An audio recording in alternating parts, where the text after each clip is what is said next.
Hai, selamat berjumpa kembali di channel YouTube On Target Education Training. Hari ini kita akan belajar tentang recount text.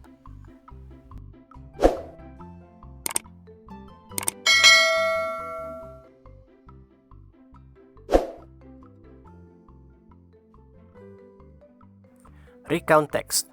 Pertama, marilah kita lihat dari definisi atau pengertian recount text itu sendiri. Recount text is a text which retells events or experiences in the past, yaitu sebuah teks yang menceritakan kembali kejadian atau peristiwa di masa lampau, di mana tujuannya atau the purpose is to inform or to entertain the readers, memberikan informasi mengenai suatu kejadian pada pembaca atau untuk menghibur pembaca. Kita lihat struktur dari recount text. Yang pertama, orientation, di mana pada paragraf awal ini penulis memperkenalkan tokoh atau karakter atau lokasi, waktu kejadian, dan lain-lain. Di paragraf selanjutnya ada events, yaitu sebuah rangkaian dari isi cerita tersebut. Yang ketiga adalah reorientation, yaitu berupa rangkuman atau kesimpulan isi cerita. Bisa juga dimasukkan kesan dan pesan penulis jika ada.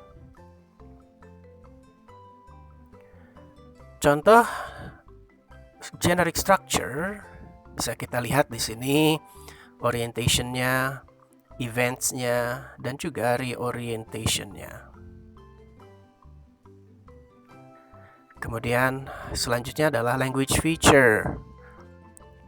Pada recount text ini menggunakan past tenses, bisa past simple, past continuous, past perfect simple, atau past perfect continuous. Kemudian di dalam teksnya kita menggunakan chronological connection, then after that, sehingga sebuah cerita tersebut bisa terangkai secara kronologis. Yang ketiga, bisa dimasukkan juga unsur adverbs of time and place, keterangan waktu dan tempat. Seperti contohnya misalkan, last month, my family and I went to Disneyland for holiday. We had so much fun.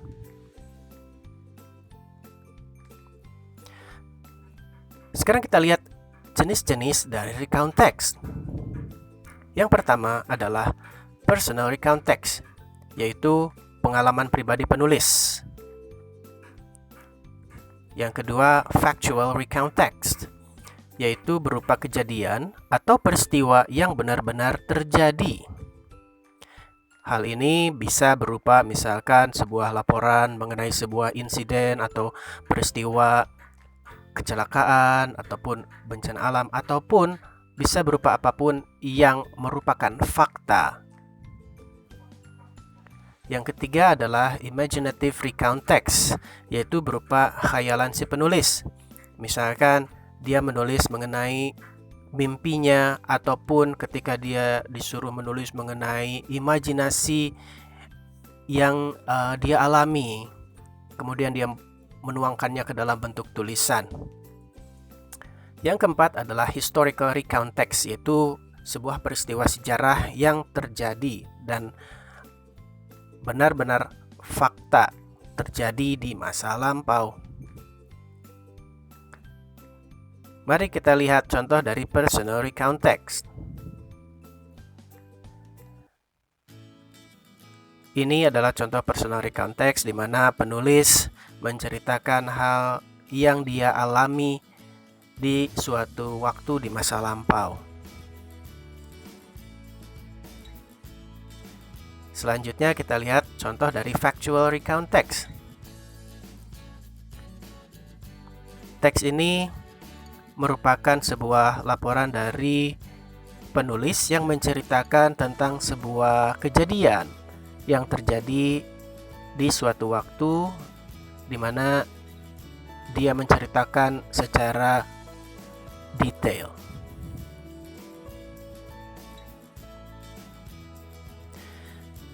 Yang ketiga adalah contoh dari imaginative recount text. Pada teks ini, contohnya si penulis menceritakan mimpinya. Jadi ketika dia bermimpi, dia mencoba menggambarkan atau menuangkannya ke dalam bentuk tulisan.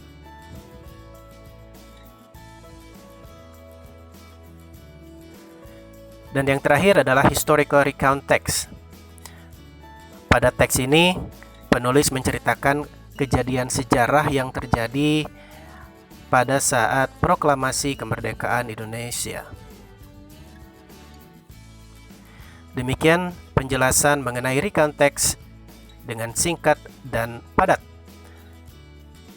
Jangan lupa untuk terus belajar dan semangat untuk terus mengembangkan diri. Sampai jumpa di channel YouTube On Target Education Training lainnya. Bye-bye.